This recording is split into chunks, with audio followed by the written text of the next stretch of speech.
मेरे प्यारे साथियों नमस्कार। एक बार फिर आप सभी का टोटल एग्जाम में स्वागत है और आपके लिए एक खास स्पेशल और बेहतरीन वीडियो उन सभी साथियों के लिए जो आगामी एएसआई, जीडी, एलडीसी एग्ज़ाम को देने वाले हैं सीआईएसएफ का।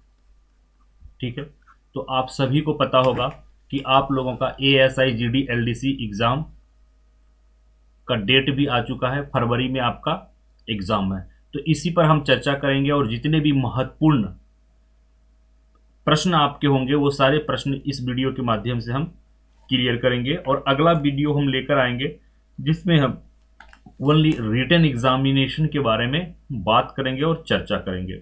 ठीक है, टोटल एग्जाम के द्वारा जैसा कि आप सभी जानते हैं कि टोटल एग्जाम स्पेशली डिफेंस के एग्जाम को ही खास करके एलडीसी का तैयारी करवाता है। तो स्पेशलिस्ट ये जो स्पेशल कोचिंग है सिर्फ एलडीसी वाले जवानों के लिए, साथियों के लिए है, जो चाहे वो बीएसएफ में है, सीआईएसएफ में है, सीआरपीएफ में है, आईटीबीपी में है, एसएसबी में है। ठीक है, तो देखिए एक नोटिफिकेशन आप लोगों का आया हुआ है। क्या नोटिफिकेशन, इस पर हम सबसे पहले चर्चा कर लेते हैं। जो ये नोटिफिकेशन है इसका नंबर है, नोटिफिकेशन का number E32017 ASI /E LDCE 2021 RECTT 3815। ये आपके नोटिफिकेशन का लेटर नंबर है, सिग्नल नंबर है, जिसके तहत ये एएसआई, जीडी, एलडीसी एग्ज़ाम को जारी किया गया है। और कब, जो आपका डेट है वो है 27 दिसंबर 2021 को ये जारी किया गया है। ठीक है, तो इसी पर हम लोग चर्चा करने वाले हैं। हमने आपको बता दिया कि आपके जो रिटेन एग्ज़ाम होंगे वो आपके रिटेन एग्ज़ाम फरवरी 2022 में होने वाले हैं। ठीक है, तो सबसे पहले हम लोग बात करेंगे, ये आपके लेटर नंबर है जो अभी हम चर्चा कर रहे थे। ठीक है, और उसके बाद हम लोग देखेंगे टोटल वैकेंसी कितने हैं। तो टोटल वैकेंसी 647 है, जो कि एलडीसी में अपने आप में एक बेहतरीन नंबर है और बहुत बड़ा वैकेंसी है। क्योंकि अमूमन वैकेंसी जो देखने को मिलता है सारे फोर्सेज में हमें, वो 50 से लेकर 200 के आसपास सीट आता है, अगर हम बात आपको एसआई एलडीसी का करें तो।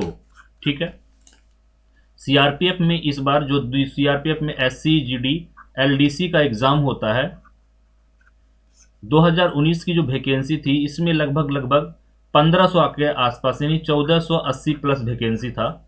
ठीक है, बाकी अमूमन हमने अभी कंडक्ट कराया आपका बीएसएफ और आईटीबीपी का चल रहा है हमारे पास क्लास। जस्ट अभी 2-4 दिन में एग्ज़ाम होने वाले हैं, 8 जनवरी को। ठीक है, और सीआरपीएफ, एसएसबी, तो इतनी ज़्यादा वैकेंसी हमको देखने के लिए नहीं मिलता है। जैसे हम आईटीबीपी की अगर बात करें तो आईटीबीपी में जो वैकेंसी आया हुआ है एसआई एलडीसी का ओनली 56 है। ठीक है, तो इसलिए 50 से 200 के बीच रहता है। आपको वैकेंसी जो मिला है 647, जो एक बेहतरीन नंबर है, एक बेहतरीन वैकेंसी, और आपके लिए एक बेहतरीन, एक सुनहरा, एक गोल्डन अपॉर्चुनिटी है। यहाँ पर अगर आपके अंदर काबिलियत है और क्वालिफिकेशन है, वैसी क्वालिटीज़ रखते हैं, तो आपको एक गोल्डन चांस सीआईएसएफ की तरफ से दिया जा रहा है। अब ये 647 में हम बात करते हैं कि किन कैटेगरी वालों को कितने सीट दिए गए। तो अगर हम यूआर यानी अनरिजर्व्ड कैटेगरी, यानी जिसे हम कहते हैं जर्नल, और ओबीसी, ये दोनों अनरिजर्व में काउंट होंगे, तो इनके लिए जो सीट है वो है 502। यानी जो ओबीसी के लड़के हैं या लड़कियां हैं वो भी अप्लाई करेंगे, जनरल कैटेगरी में ही अप्लाई करना होगा उन्हें। और दूसरी तरफ हम एससी की बात करें तो 97, और एसटी की अगर हम बात करें तो 48।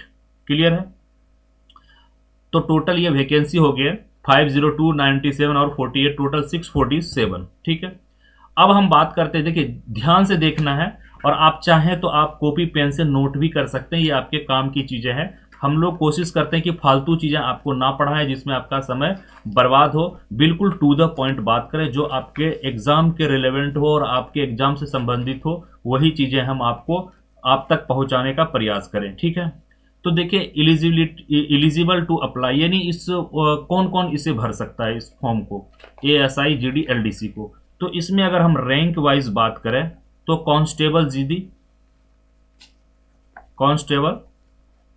GD, दूसरा हेड कांस्टेबल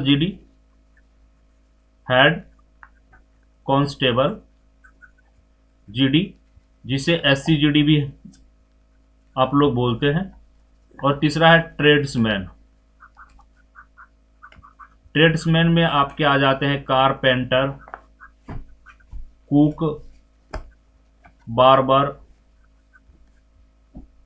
उसके बाद आपके आ जाते हैं पेंटर, ठीक है। बहुत सारे हैं, ETC हम कर देते हैं। बहुत सारे जितने भी ट्रेड्समैन हैं वो सारे इस फॉर्म को फिलअप कर सकते हैं। एक बार फिर मैं आपको दोहरा रहा हूं कि जो CTGD, SCGD और ट्रेड्समैन, ये तीनों कैटेगरी के लोग, तीनों रैंक के लोग, तीनों रैंक के जवान इस फॉर्म को अप्लाई कर सकते हैं। अब दूसरी चीजें हम बात करते हैं कि सर्विस कितनी होनी चाहिए आपको, ये कौन फॉर्म फिलअप कर सकता है।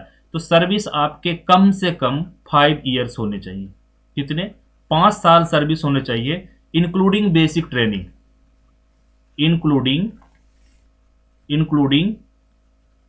बेसिक ट्रेनिंग, यानी आपके जो बेसिक ट्रेनिंग है उसको लगाकर 5 साल होने चाहिए। अलग अलग फोर्सों में ये चीजें हमको देखने के मिलता है। अमूमन फोर्स में 4 ईयर्स है, इसमें हम 5 ईयर्स को देख रहे हैं, ठीक है। इसमें 5 साल मांग रहा है। जैसे BSF वगैरह की बात करें, ITBP की, तो 4 साल मांगते हैं, 4 ईयर्स मांगते हैं बेसिक ट्रेनिंग के साथ, ठीक है। अब देखिए, ये 5 साल कब होना चाहिए? तो ये 5 साल आपके एज ऑन 1 अगस्त 2021 को आपके कम से कम 5 साल पूरा होना चाहिए, ठीक है। और यह हम कह सकते हैं कि those who have been appointed in the force on or before 31 जुलाई 2017, यानी जो लोग 31 जुलाई 2017 तक, ठीक है, या उससे पहले भर्ती हुए हैं, CISF के अंदर ज्वाइन किए हैं, वो इस फॉर्म को फिलअप कर सकते हैं। यानी 31/7/2017 के बाद जो भी ज्वाइन किए हैं फोर्स को, वो 5 साल पूरा नहीं कर रहा है, ठीक है। आपके 5 साल पूरा होना चाहिए कब? 1 अगस्त 2021 को, ठीक है। आप काउंट कर लीजिए कि कब आप ज्वाइनिंग किए हैं और बेसिक ट्रेनिंग के साथ 5 साल पूरा हो रहा है या फिर नहीं हो रहा है, ठीक है। अब हम बात करते हैं डॉक्यूमेंट रिक्वायर्ड, यानी आपको क्या क्या डॉक्यूमेंट चाहिए, ठीक है। हमने आपको रैंक बता दिया कि कौन कौन फॉर्म को भर सकता है, कितनी आपकी सर्विस होनी चाहिए, ठीक है, 5 साल सर्विस होनी चाहिए। अब हम बात करते हैं कि आपको जो डॉक्यूमेंट देना है, जो कागज जमा करना है, कागज जो जमा करना है, आपको क्या क्या डॉक्यूमेंट, आपको क्या क्या दस्तावेज, ठीक है, जमा करना है। इसके लिए सबसे पहले आपको एप्लीकेशन फॉर्म जमा करना है। आपको एप्लीकेशन फॉर्म, आपको जो नोटिफिकेशन है उसके अंदर भी है, वहां से आप प्रिंट आउट ले सकते हैं। आपके ऑफिस में भी अवेलेबल होगा, ठीक है। आप अपने ऑफिस से भी संपर्क कर सकते हैं या फिर CISF के वेबसाइट से डाउनलोड करके प्रिंट करके आप उस फॉर्म को फिलअप करके दे सकते हैं। तो पहला है एप्लीकेशन फॉर्म, ठीक है। ध्यान से आप लोग देखिएगा, ठीक है। ये जब आप नोटिफिकेशन खोलेंगे तो वहां पे अपेंडिक्स A जो है वो एप्लीकेशन फॉर्म है। अपेंडिक्स A आपको फिलअप करना है, ये आपके एप्लीकेशन फॉर्म है। फिर आपको दूसरा क्या है? सर्टिफिकेट ऑफ यूनिट कमांडर, ठीक है। तो यूनिट कमांडर के द्वारा एक सर्टिफिकेट आपको दिया जाएगा जो अपेंडिक्स A1 में है, ठीक है। तो यहां से प्रिंट लेके आप फिलअप करके आप यूनिट कमांडर से साइन करा के सील लगा के आप दे सकते हैं। एक है क्लियरेंस सर्टिफिकेट। तीसरा नेक्स्ट क्या है? Clearance certificate. इसमें आपको ये दिखाना होता है जो है कि जो क्रिमिनल्स वगैरह हैं ये सारी चीजें। तो आपका इसमें आपको दर्शाना होता है no criminal, no criminal DE, ठीक है, विजिलेंस इंक्लूड है इसके अंदर, ठीक है, और सेक्सुअल हैरासमेंट, सेक्सुअल हरासमेंट, ये सारी चीजें आपने नहीं किया है। ये सारी चीजें आपको वहां पे कह सकते हैं कि एक अंडरटेकिंग, अंडरटेकिंग सर्टिफिकेट के टाइप का है इसे, ठीक है। आपको बताना होगा कि ये सारी चीजें हमने नहीं किया है, क्लियरेंस सर्टिफिकेट, हमारे खिलाफ कोई भी क्रिमिनल रिकॉर्ड नहीं है, हमने सेक्सुअल हरासमेंट नहीं किया है। ये भी आपको अपेंडिक्स, अपेंडिक्स अपेंडिक्स बी के अंदर है। किसके अंदर है? बी के अंदर ये फॉर्म मिल जाएगा। उसके बाद क्वेश्चनराइज फॉर्म है, ये है आपके appendix B one, appendix appendix B one जो है वो आपके क्वेश्चनराइज फॉर्म है, इसे भी आपको फिल कर लेना है। उसके बाद certificate on post punishment, sorry past punishment, यानी आपको एक सर्टिफिकेट देना है जो कि पास्ट पनिशमेंट क्या है आपका नहीं है, वो सारा चीज उसके अंदर रहेगा। अगर पनिशमेंट मिला है तो क्या पनिशमेंट है, सारा चीज आपको मिलेगा, ठीक है। ये अपेंडिक्स जो है अपेंडिक्स, अपेंडिक्स बी टू के अंदर आता है, ठीक है। बी टू जो परफॉर्मा है आपका, उसमें बी टू में ये सारी चीजें आएंगे। फिर आपको देना है SC/ST कास्ट सर्टिफिकेट, ओनली जो SC/ST कैंडिडेट है उसे कास्ट सर्टिफिकेट देना है, जर्नल और OBC कैंडिडेट को नहीं देना है। SC/ST को इसलिए देना है क्योंकि इसे एज में रिलैक्सेशन मिलेंगे। उसके बाद रिटन एग्जाम में जो क्वालिफाइंग है, ठीक है, उसके बाद जो एवरेज मार्क्स लाना है वहां पे भी 5% का आपको कह सकते हैं कि रिलैक्सेशन मिलेगा, और एज में भी आपको रिलैक्सेशन मिलेगा। ये सारी चीजें हम लोग आगे चर्चा करेंगे, ठीक है। उसके बाद certificate to avail relaxation in height और चेस्ट, अगर हाइट और चेस्ट में आप छूट चाहते हैं, उस कैटेगरी के अंदर आते हैं, तो आपको एक सर्टिफिकेट भरना पड़ेगा अपेंडिक्स डी, ठीक है। ये भी आपको मिल जाएंगे नोटिफिकेशन के अंदर, ये फिर आपके ऑफिस कहीं से भी आप ले सकते हैं, ठीक है। अब हम बात करते हैं एज का। हमने डॉक्यूमेंट का बात कर लिया, सर्विस का बात कर लिया, कौन फॉर्म फिलअप कर सकते हैं वो भी हमने बात कर लिया। अब हम बात करते हैं एज के लिए कि उम्र कितना होना चाहिए SIGD के लिए, ठीक है। तो मैक्सिमम एज जो है 35 ईयर्स होना चाहिए 1 अगस्त 2021 को, ठीक है। कितना होना चाहिए? मैं कम, ज्यादा से ज्यादा 35 साल होना चाहिए, और यहाँ पे सर्विस आपका जो है कितना, हम 5 ईयर्स होना चाहिए ये सर्विस, ठीक है। हमने ये चीजें आपको पहले बता दिया, क्लियर है। तो 35 साल होना चाहिए 1 अगस्त 2021 को, इससे इसी को काउंट किया जाएगा, ठीक है। अभी जैसे आपका, अभी आप जैसे मैं वीडियो बना रहा हूं और आज के डेट में, आज जैसे तारीख है आपके 4 जनवरी 2022, तो कहोगे कि 4 जनवरी 2022 को 35 नो, फिर आप डिस्क्वालीफाई हो गए, ठीक है। आपका 35 साल कब होना चाहिए? अगस्त, ठीक है। एज रिलैक्सेशन भी है कितना? 5 साल। एज रिलैक्सेशन कितना है? 5 साल है SC/ST कैंडिडेट के लिए, यानी 5 साल छूट है उनको SC/ST कैंडिडेट, यानी 40 ईयर्स तक वो फॉर्म को फिलअप कर सकते हैं, यानी 40 साल तक फॉर्म फिलअप कर सकते हैं। OBC और जनरल कैंडिडेट ये 35 साल तक, SC/ST 40 साल तक, क्योंकि 5 साल का एज का छूट है जो SC/ST कैंडिडेट हैं, जो SC/ST से बिलोंग करते हैं। अब हम बात करते हैं क्वालिफिकेशन के बारे में। तो क्वालिफिकेशन क्या होना चाहिए? तो जो भी, चाहे वो ASI का हो या फिर SI/LDC का हो, इसमें क्वालिफिकेशन आपको जो खोजा जाता है वो ग्रेजुएशन खोजा जाता है फ्रॉम एनी रिकॉग्नाइज्ड यूनिवर्सिटी, मान्यता प्राप्त यूनिवर्सिटी होना चाहिए, फेक यूनिवर्सिटी नहीं होना चाहिए। बहुत सारे फेक यूनिवर्सिटी हैं जो आपसे, अगर आप ग्रेजुएशन नहीं भी किए तो बैकडेट में ग्रेजुएशन कर आपको सर्टिफिकेट अवेलेबल करा देंगे, लेकिन बहुत सारे फेक यूनिवर्सिटी हैं। तो जो लोग ग्रेजुएशन नहीं किए और आने वाले आगामी और भविष्य के बारे में, अपने फ्यूचर के बारे में सोच रहे हैं, तो अगर आप ग्रेजुएशन करना चाहते हैं तो जरूर जिस भी यूनिवर्सिटी से करेंगे, एक बार उस यूनिवर्सिटी को UGC की वेबसाइट पे जाके ना, UGC के वेबसाइट पे जाके आप चेक कर लेना, है ना, ये यूनिवर्सिटी जो है रिकॉग्नाइज्ड है या फिर नहीं है ना, मान्यता प्राप्त है या नहीं है, क्लियर है।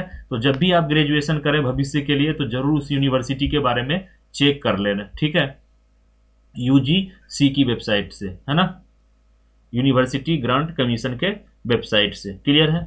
चलिए आगे हम लोग बढ़ते हैं। अब सर्विस रिकॉर्ड की बात कर रहे हैं, ठीक है। सर्विस कितना होना चाहिए? 5 साल। और सर्विस रिकॉर्ड आपका गुड एसीआर होना चाहिए। जो आपके एसीआर एवरी ईयर भरे जाते हैं, प्रत्येक साल आपके एसीआर भरे जाते हैं, यानी आपके सर्विस रिकॉर्ड भरे जाते हैं, आपकी सर्विस कैसी रही, कोई पनिशमेंट तो नहीं क्या है, वो सारी चीज़ें आपके कम से कम गुड होना चाहिए। एसीआर लास्ट 5 साल का, लास्ट 5 ईयर्स का एसीआर अच्छा होना चाहिए। क्लियर है?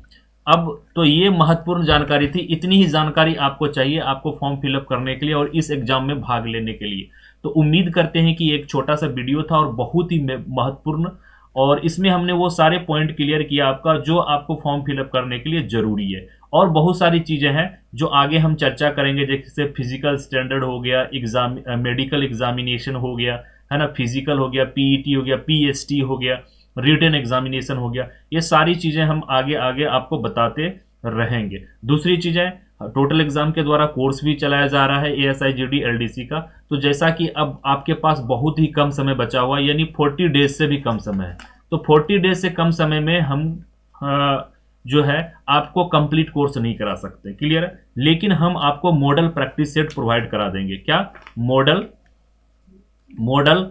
प्रैक्टिस सेट, ये हम आपको प्रोवाइड करा देंगे। और ये जो मॉडल प्रैक्टिस सेट है, ये बिल्कुल उसी तरह के क्वेश्चंस इसके अंदर होंगे, उतना ही क्वेश्चन, यानी 200 क्वेश्चन होंगे और उसी तरह के क्वेश्चन होंगे, उसी लेवल के क्वेश्चन होंगे जो आपके एग्जाम में पूछे जा रहे हैं। तो ये टोटल हम आपको 10 प्रोवाइड करा देंगे। क्लियर है? और इसे लेने के लिए आपको सिर्फ ओनली 498 रुपीज आपको खर्च करना है। ठीक है? तो ये कोई हैवी अमाउंट नहीं है, आपके जो रैंक है इसके अकॉर्डिंग, आपके एग्जाम के अकॉर्डिंग ओनली 498 में आपको 10 मॉडल प्रैक्टिस सेट आपको अवेलेबल हो जाएगा। इसके लिए क्या करना है, गूगल प्ले स्टोर में जाकर लिखना है टोटल एग्जाम एक साथ, एप्लीकेशन आ जाएगा, इंस्टॉल करना है और फर्स्ट टाइम अगर हमारे एप्लीकेशन के ऊपर आ रहे हैं तो साइन अप कर लेना है। साइन अप करने के बाद जाना है आपको पैड कोर्स के अंदर। कहाँ जाना है? पैड कोर्स के अंदर। पैड कोर्स के अंदर एक ऑप्शन आपको दिखेगा ऑल कोर्स। ऑल कोर्स में जब जाएंगे तो यहाँ पे आपको दिखेगा CISF ASI GD LDC, उस पर क्लिक करना है और पेमेंट कर देना है। क्या करना है? पेमेंट कर देना है। पेमेंट करने के लिए आप बहुत सारे ऑप्शन हैं। आप पेमेंट करने के लिए क्रेडिट कार्ड, डेबिट कार्ड जिसे आप लोग ATM भी बोलते हैं, ठीक है, उसके बाद गूगल पे, उसके बाद फोन पे, उसके बाद पेटीएम, उसके बाद भीम यूपीआई, उसके बाद नेट बैंकिंग, कोई किसी भी माध्यम से आप यूज कर सकते हैं। और यहाँ पे आप टोटल एग्जाम के एप्लीकेशन पे अगर आप पेमेंट करते हैं तो यहाँ पे जो टोटल एग्जाम है बिल्कुल कह सकते हैं क्लीन कोचिंग है। मतलब ऐसा कुछ यहाँ पे आपके साथ धोखाबाजी हो जाएगा या और कुछ हो जाएगा, ऐसा कुछ नहीं है, क्योंकि टोटल एग्जाम का जो एग्रीमेंट है पेमेंट को लेकर वो रेजर पे के साथ है। किसके साथ है? रेजर पे के साथ। और रेजर पे के बारे में आप जानकारी ले सकते हैं, चाहे आप IRCTC टिकट बुक करें या आप किसी कोई होटल्स बुक करें या कोई ब्रांडेड कंपनी के साथ जाएं पेमेंट करने के लिए, आप रेजर पे का पेमेंट ऑप्शन दिखेगा। तो टोटल एग्जाम भी रेजर पे का पेमेंट यूज करता है, पेमेंट गेटवे।